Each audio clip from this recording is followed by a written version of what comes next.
नमस्कार। इस वक्त जो उत्तर प्रदेश की सरकार है, क्या वो ठाकरों की सरकार है? मीडिया के एक वर्ग की तरफ से, सियासी पत्रकारों की तरफ से, जिनकी वफादारियां अलग अलग पॉलिटिकल पार्टीज़ की यहाँ गिरवी हैं, उनकी तरफ से, और सबसे बढ़कर रूमर स्प्रेडिंग सोसाइटी की तरफ से, तो यही माहौल बनाने की कोशिश की जा रही है, यही नैरेटिव सेट करने की कोशिश की जा रही है पहले दिन से, जिस दिन से ये सरकार अस्तित्व में आई है। और इसके लिए हवाला दिया जाता है सरकारी ओहदों पर जो नियुक्तियाँ हैं उनका, कि इसमें ठाकुरों को तवज्जो दी जा रही है। सबसे बड़ी बात तो ये कि जो दूसरी बड़ी जातियां हैं उसके मुकाबले आज भी राजपूतों की संख्या बेहद कम है ब्यूरोक्रेसी में, लेकिन फिर भी ये जो ठीकरा है जातिवाद का, वो उनके सर पर फोड़ा जा रहा है। इस बात को सब लोग अच्छी तरीके से जानते हैं कि जो नौकरशाह होते हैं, पुलिस प्रशासन के अधिकारी होते हैं, और दूसरी सरकारी नियुक्तियों में आने वाले लोग होते हैं, जैसे कि सरकारी वकील हैं, और तमाम, उनकी वफ़ादारी कभी किसी जाति के साथ नहीं होती है। उनकी वफ़ादारी सिर्फ़ अपने स्वार्थ के साथ होती है। खुदगर्जी ही उनका सबसे पहला और अहम मोटिव होता है। मसलन जिस वक्त मायावती की सरकार थी, जो कि कई मरतबा बनी, उस वक्त बहुत सारे ऐसे ब्यूरोक्रेट्स थे ऊंची जातियों के, जिन्होंने मायावती के सामने सजदा किया, और ऐसे कई राजपूत नेता थे जिन्होंने मायावती के सामने सजदा किया, और उन्होंने अपने वोट बैंक को एक संदेश दिया कि पत्थर रख लो छाती पे और बटन दबा दो हाथी पर। और उन्होंने बेहिसाब दौलत और शोहरत कमाई। कई ऐसे थे, एक साहब हैं जो एमएलए बने, मिनिस्टर बने, उनकी बीवी एमपी बनी, बाद में एमएलसी बने, उनके बेटे को बहुत कम उम्र में टिकट मिला अलीगढ़ से, और उसके बाद वो बीजेपी में आ गए। यानी कि जिस वक्त आपका स्वार्थ होता है, उस वक्त आप जाकर कदमों में लेट जाते हैं किसी दूसरी जाति के नेता के सामने, जो आपकी जाति की बेइज्जती करता है। जब आपका काम निकल जाता, आप खाकपति से करोड़पति अरबपति बन जाते हैं, नाली के कीड़े से महल की दीवार चढ़ जाते हैं, तो उस वक्त अचानक आपको जातीय स्वाभिमान की याद आती है। अखिलेश यादव जो मुख्यमंत्री रहे 5 साल तक, उन्होंने बड़ी बचकानी हरकत की। सत्ता से हटने के बाद उन्होंने सबके ऊपर कमेंट किया कि नहीं, हमें इनकी ज़रूरत नहीं थी और हमने इनको मंत्री बनाया। यहाँ तक कि जो चंद्रशेखर हैं, उनके यहाँ उनके क्षेत्र में जाके उन्होंने उनके बेटे के ख़िलाफ़ भी बोला, और उन्होंने भी, उनकी पार्टी के लोग अक्सर तंज कसते हैं कि ये राजपूतों की सरकार है। शायद इन्हें इस बात का इल्म नहीं है, जो कार्यकर्ता हैं, पदाधिकारी हैं, समर्थक हैं, कि जिस वक्त मुलायम सिंह जी यादव तीसरी मरतबा जब मुख्यमंत्री बने थे, तो उनकी जो कैबिनेट थी उसमें लगभग 1/3 राजपूत मिनिस्टर थे, और उस वक्त उन पर भी ये कहा गया कि भाई ये जो है, इनकी जो सरकार है वो राजपूतों की सरकार है। और दूसरी तरफ एक जो संजय सिंह नाम का एक राज्यसभा का सदस्य है, उसके अतीत के बारे में कोई टिप्पणी करना उचित नहीं है, क्योंकि वो कंफर्म नहीं है कि वो क्या करता था सुल्तानपुर में किसी सिनेमा थिएटर के बाहर, वो हमें मालूम नहीं है बहरहाल। लेकिन उसने भी आकर इल्ज़ाम लगाना शुरू किया कि ये ठाकरों की सरकार है। उसकी पार्टी का जो मुख्यमंत्री है बनिया है दिल्ली में, और जो डेप्यूटी चीफ मिनिस्टर है वो ठाकुर है। उनकी पार्टी के 3 सांसद हैं राज्यसभा में, जिसमें कि 2 बनिए हैं और एक खुद संजय सिंह राजपूत है। यानी कि आपने तो ब्राह्मणों को मौका नहीं दिया या किसी दूसरी जाति को मौका नहीं दिया। कुमार विश्वास जैसा एक काबिल आदमी, जिसकी हर जाति में स्वीकार्यता है, पसंद करते हैं लोग उसको, आपने तो उसको भी राज्यसभा का सदस्य नहीं बनाया। उसकी जगह आपने संजय सिंह को तवज्जो दी, और वो संजय सिंह उत्तर प्रदेश में आकर उत्तर प्रदेश की सरकार पर ठाकुरवादी होने का इल्ज़ाम लगाता है। इस मामले में तारीफ़ करनी होगी मायावती की और कांग्रेस की। वो इस चक्र में नहीं फंसे, और मायावती तो बिल्कुल नहीं फंसी। और रहा सवाल कांग्रेस का, तो उसमें उन्होंने ठाकुर के खिलाफ़ कुछ नहीं बोला। हाँ, ब्राह्मणों के लिए कुछ उन्होंने एकजुटता करने की कोशिश की, जिसमें कि जितिन प्रसाद का थोड़ा एफर्ट है, लेकिन उस पर यह इल्ज़ाम नहीं लगाया जा सकता कि उसने कोई खुलकर इस तरह का ठाकुरवाद की जो बात है उसके लिए कुछ कहा है। दरअसल ये सरकारों की और जो प्रशासन है उसकी पुरानी आदत होती है। हम बाहर नहीं जाएंगे उत्तर प्रदेश के, लेकिन एक मिसाल के तौर पे राजस्थान में जब आनंदपाल नाम के अपराधी को गिरफ्तार करने की बात आई थी, तो उसके खिलाफ़ उसी की जाति के लोगों को लगाया गया।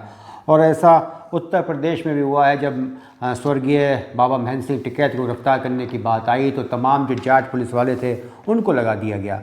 और ऐसे ही राजा भैया को जब गिरफ्तार करने की बात आई, तो जो ब्राह्मण जाति के जो पुलिस वाले थे उनको ज़्यादा तवज्जो दी गई। उन्हें लगा कि एक पारंपरिक प्रतिद्वंदिता है और शायद उसका उन्हें फ़ायदा हो। इस तरह की बचकानी वाहियात और बेशर्म हरकत प्रशासन हमेशा से करता रहा है। उत्तर प्रदेश में एक ठाकुर मुख्यमंत्री है, और वो बेहद लोकप्रिय है। हम इस बात में नहीं जाएंगे कि क्या गुण हैं, क्या दोष हैं बाबा के, क्या मेरिट है, उनकी क्या समझ है, क्या उन्हें सियासत का तजुर्बा है।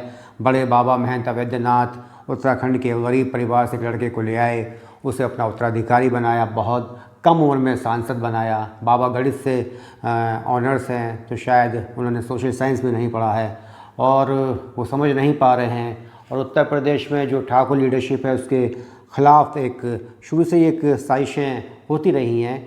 सबसे पहले जो मुख्यमंत्री बने त्रिभुवन नारायण सिंह, उनको हरवा दिया गया है कांग्रेस के एक बेहद आम ब्राह्मण कार्यकर्ता से, और इसके पीछे एक पूरी लॉबी का हाथ था।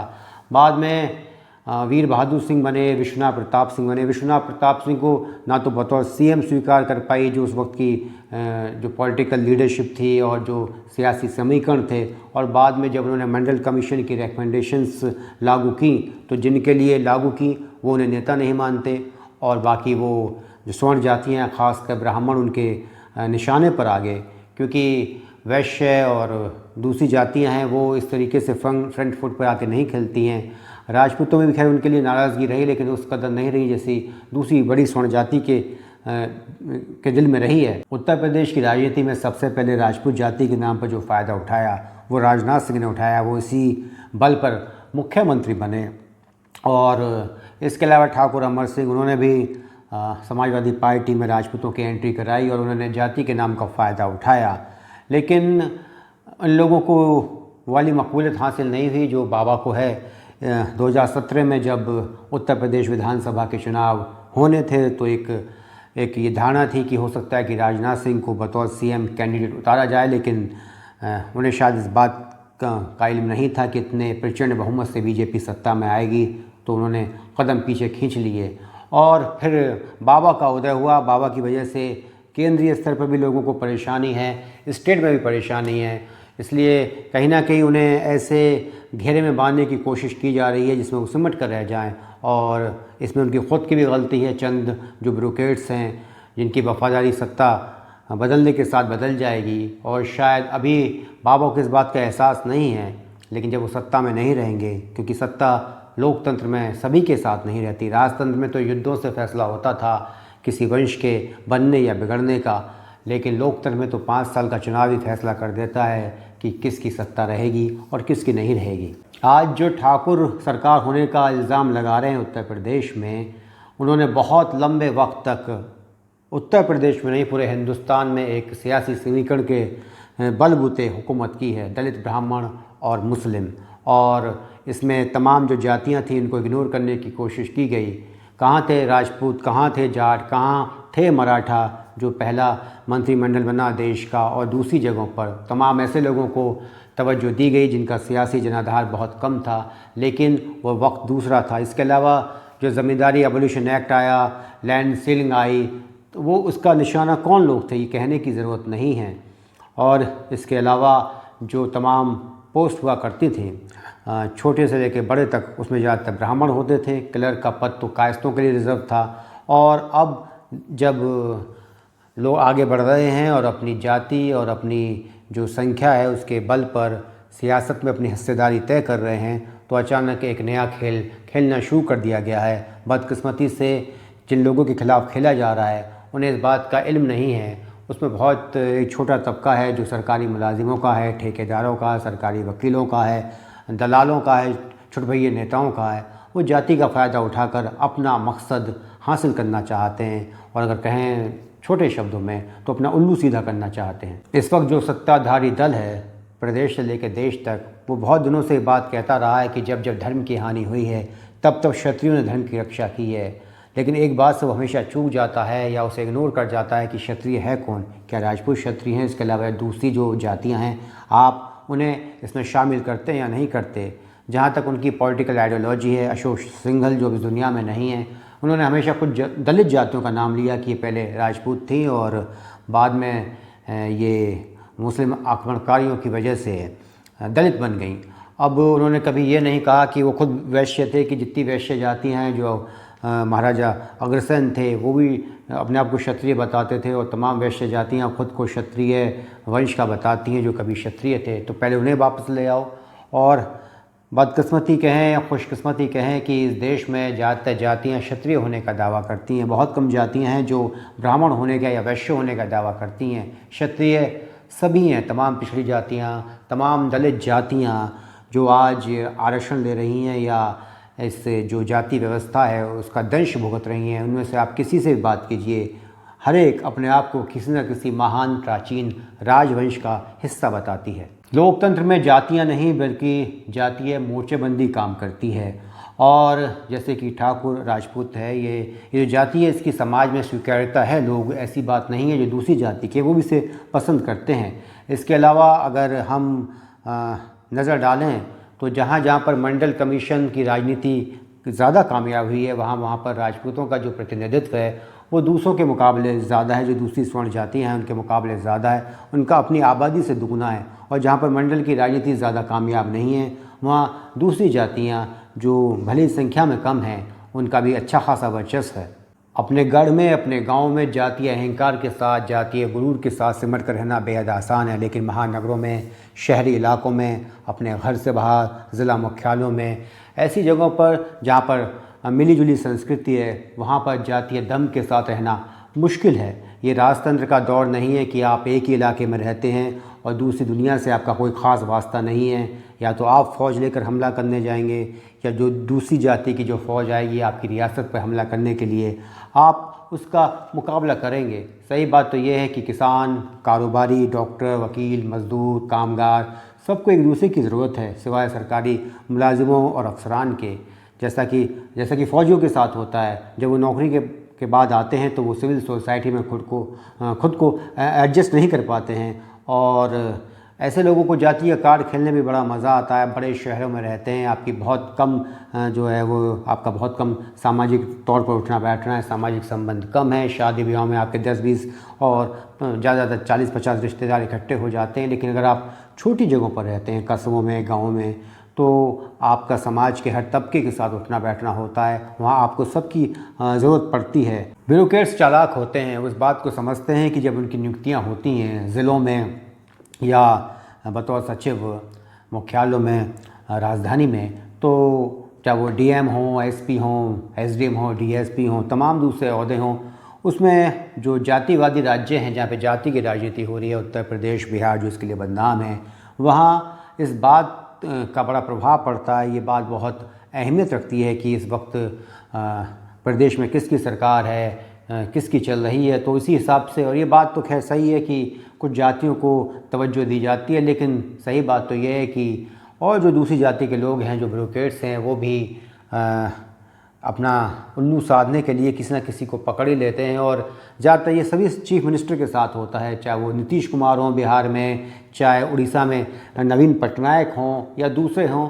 उन्हें अपने जो साथ काम करने वाले हैं, अपने जो सहयोगी हैं, कलीग हैं, उनसे उन्हें एक इनसिक्योरिटी की फीलिंग होने लगती है। लेकिन ब्यूरोक्रेट्स के साथ ऐसा नहीं है। इसलिए जो चंद ब्यूरोक्रेट्स हैं वो वफ़ादार बन जाते हैं और उन्हीं की आंखों से नेता देखने लगता है और उन्हीं के कानों से सुनने लगता है और उनकी ज़बान से बोलने लगता है और कीमत चुकाता है आवाम।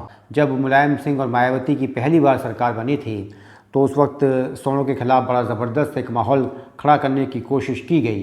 बाद में अमर सिंह ने समाजवादी पार्टी में तो राजपूतों की एंट्री करा दी और इसी के प्रति उत्तर में जो ब्राह्मण थे, उन्होंने, जो ब्राह्मण लॉबी थी, मायावती को पकड़ दिया। लेकिन सही बात तो यह है कि पुलिस और जो प्रशासन के अधिकारी होते हैं वो अमृत तो खुद चखते हैं, लेकिन जो विष का टोकरा है वो अपनी जाति के सिर पर रख देते हैं। कौन काम आया जब मायावती ने 5 वर्ष तक SC ST का चाबुक चलाया? ऐसा कौन सा स्वर्ण, हम अपनी बात करेंगे, ऐसा कौन सा ठाकुर अधिकारी था गाज़ियाबाद से लेकर गोरखपुर तक जिसने अपनी जाति के सम्मान की लड़ाई लड़ी हो, जो टर्मिनेट होना तो दूर की बात, वो इस बात के लिए सस्पेंड हो गया हो कि उसने सरकार के आदेश को मानने से इनकार कर दिया या उसने गलत आदेश को मानने से इनकार कर दिया। लेकिन किसी ने नहीं किया। आपने कुछ जम के कमाई की, हर सरकार में तमाम फ़ायदे उठाए, कीमत आपने चुकाई नहीं, लेकिन आप अपनी खुदगर्जी के लिए जाति को आगे कर देना चाहते हैं। जब आप सरकारी नौकरी में होते हैं तो आपको, ये ज़्यादातर सभी जातियों के साथ है, अपने स्वजाति नज़र नहीं आते। लेकिन जब आपकी आप रिटायर हो जाते हैं तो अचानक आपको ख्याल आता नहीं अब मुझे अपने समाज की सेवा करनी है। आपके बेटा बहू बेटी दामाद सब सेट हैं बड़े बड़े शहरों में विदेशों में, अब आपको जाति का ध्वजवाहक बनना है। और लेकिन ये अलग बात है कि लोग फिर वही बात है, ऐसे लोगों को रिकग्नाइज़ नहीं करते, कोई प्राथमिकता नहीं देते, कोई तवज्जो नहीं देते, ये लोग अपने ही दुनिया में सिमट कर रह जाते हैं।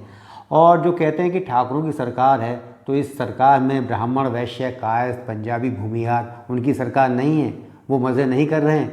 लेकिन यह है कि वो वाल्मीकि वाली बात है कि वाल्मीकि जो लूट के ला रहे हैं तो वो उसका फ़ायदा तो पूरा परिवार उठा रहा है, लेकिन वाल्मीकि के पापों में कोई भागीदार बनना नहीं चाहता है। और आप कर क्या रहे हैं? जो ना तजुर्बेकार सरकार है, जो लोग हैं जो आए हैं, बाबा भी अलग संस्कृति से आए, उत्तराखंड से हैं, वो क्या कर रहे हैं? वो ठाकुरों के लिए नफ़रत पैदा कर रहे हैं। किस में? अहीरों में, जाटवों में, वाल्मीकियों में। ब्राह्मण भी नाराज़ हैं। अब क्या कर रहे हैं? किस किस से लड़वाओगे ठाकुरों को? किस किस से उनके लिए नफ़रत पैदा कराओगे? कल को जब सत्ता के समीकरण बदलेंगे तो आप उन्हें अकेले छोड़ देंगे लड़ने के लिए? उनका तो कोई कसूर भी नहीं है। और क्या जिस तरीके से बहुजन समाज पार्टी की सरकार में जाटवों की चलती है और समाजवादी पार्टी की सरकार में यादवों की चलती है, तो क्या ऐसे चल रही है? चंद सरकारी जो ओहदे हैं उस पर नियुक्ति करने से आप जातिवाद की बात करने लगेंगे? एक IAS ऑफिसर जिसके पास पहले से हज़ारों करोड़ रुपया है, वो इस सरकार में और ऊंचे ओहदे पे आ जाता है, तो इससे कौम की क्या बेहतरी हो जाएगी? बहुदलीय व्यवस्था में हमें हर दल में अपनी भागीदारी रखनी चाहिए। अगर हम किसी एक दल के साथ सिमट कर रह जाएंगे तो हमें बड़ा नुकसान उठाना पड़ेगा, जैसा कि ठाकुरों के साथ हुआ है। इस बार उनके विधायकों की संख्या है तो सबसे ज़्यादा, लेकिन एक ही पार्टी में सिमट कर रह गई है। और यही वजह है कि पहले से कम है। पहले सभी पार्टियों में विधायक होते थे।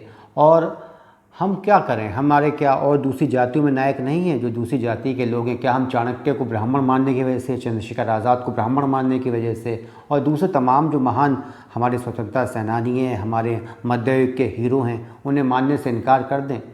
हमारे लिए कौन हीरो होना चाहिए, हकीम खां सूर या मान सिंह? इसके अलावा जो सियासी पार्टियां कहती हैं कि हमने आपकी जाति के उम्मीदवार को टिकट दिया, भाई उनकी मजबूरी है। अगर वो टिकट नहीं देंगे तो दूसरी पार्टी टिकट देगी, फिर ये जाति उसके लिए वोट डाल देगी। और ये जो ठाकुरवाद की बात की जा रही है उसकी वजह यह है कि आज जो पार्टी सत्ता में वो 15 साल तक सत्ता से बाहर रही, उसकी वजह ये थी कि दोनों बड़ी जातियां जो थीं, वो ठाकुर और पंडित, वो अलग अलग क्षेत्रीय दलों में चली गई।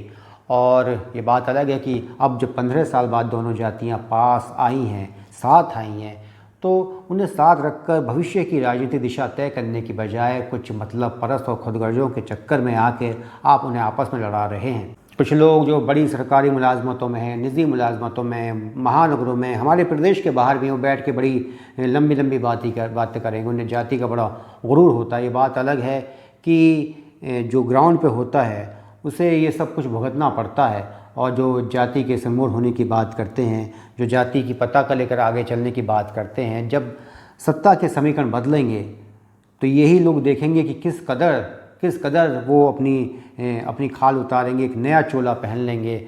और दूसरी बात यह है कि अगर हमारा सजातीय है, डॉक्टर है, वकील है, हमसे फ़ीस ना ले तो बहुत अच्छा है, कमीशन ना ले तो बहुत अच्छा है। और अगर वो सरकारी मुलाजिम है, छोटा हो या बड़ा हो, हमसे रिश्वत ना ले, हम दफ्तर में जाएं तो हमें ख़ास तवज्जो दे, तो हमें उसका सम्मान करना चाहिए। लेकिन वो तवज्जो देना नहीं चाहता, वो जाति के नाम पर सम्मान लेना चाहता है।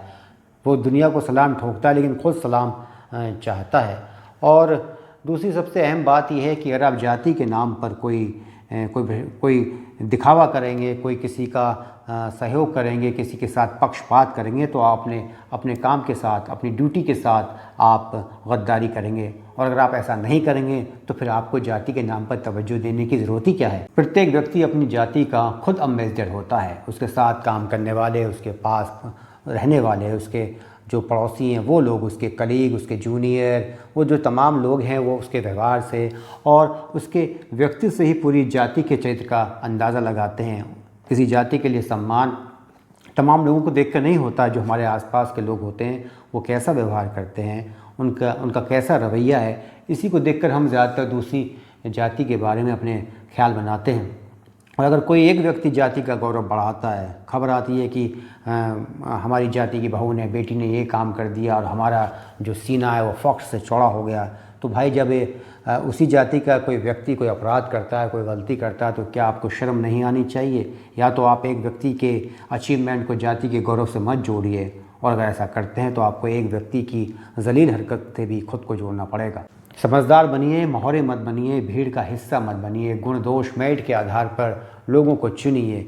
कोई दूसरी जाति का है, आपका मददगार है, वक्त पर काम आने वाला है, तो ऐसे लोगों के साथ मधुर संबंध रखिए। जाति के नाम पर ब्लैकमेल मत होइए। ये जो लोग हैं जो आज इस बात का ढिंढोरा पीट रहे हैं कि फलां जाति की सरकार है, फलां जाति की सरकार नहीं है, आप इन लोगों की बात देखिए।